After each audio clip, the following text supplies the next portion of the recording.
ಶಾಸಕರು ಆಯ್ಕೆ. ಆದ್ರೆ ಕ್ಷೇತ್ರ ವಿಂಗಡಣೆ ಆದ ನಂತರ ಕೇವಲ ಒಂದು ಸ್ಥಾನಕ್ಕೆ ಬಂದು ನಿಂತಿದೆ. ಜೊತೆಗೆ ಕನಿಷ್ಠ 3 ಜನರು ವಿಧಾನ ಪರಿಷತ್ ಸದಸ್ಯರಿದ್ದರು. ಆದರೆ ಪ್ರಸ್ತುತ ಒಬ್ಬರು ಕೂಡ ಇಲ್ಲ.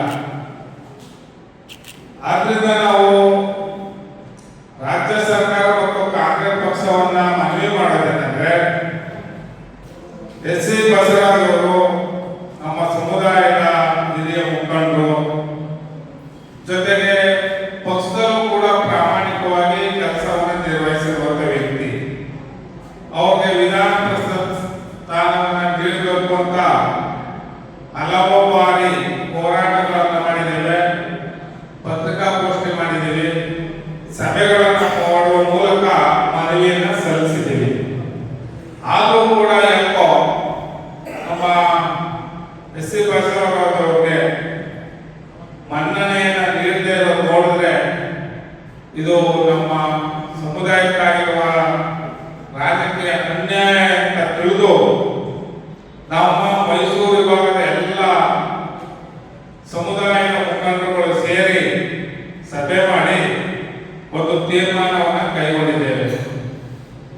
ಸೋಮವಾರ 15ನೇ ತಾರೀಕು ಬೆಳಿಗ್ಗೆ 11 ಗಂಟೆಗೆ ನಂಜನಗೂಡು ಚೌಟ್ರಿ ಹತ್ತಿರ ಎಲ್ಲರೂ ಸೇರಿ ಸುಮಾರು 2,000 ಜನ ಸೇರಿ ಅಲ್ಲಿಂದ ಮೆರವಣಿಗೆಯನ್ನು ಹೊರಟು ಕಾಂಗ್ರೆಸ್ ಕಚೇರಿಯನ್ನು ತಲುಪಿ ಅಲ್ಲಿ ಒಂದು ಸಭೆಯನ್ನ ಮಾಡುವ ಮುಖಾಂತರ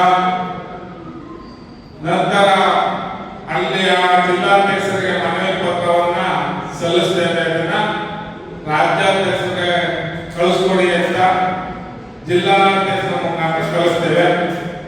ಈ ಕಾರ್ಯಕ್ರಮವನ್ನ ನಮ್ಮ ಆದ್ರಿಂದ ಈ ಮೆರವಣಿಗೆಗೆ 5 ಜಿಲ್ಲೆಯ ಮುಖಂಡರುಗಳು, ಸಂಘ ಸಂಸ್ಥೆಯ ಪದಾಧಿಕಾರಿಗಳು, ಬಂಧುಗಳಲ್ಲಿ ಮನವಿಯನ್ನು ಮಾಡೋಕ್ಕೋಸ್ಕರ ಈ ಪತ್ರಿಕಾಗೋಷ್ಠಿಯನ್ನು ಕರೆದಿದ್ದೇವೆ.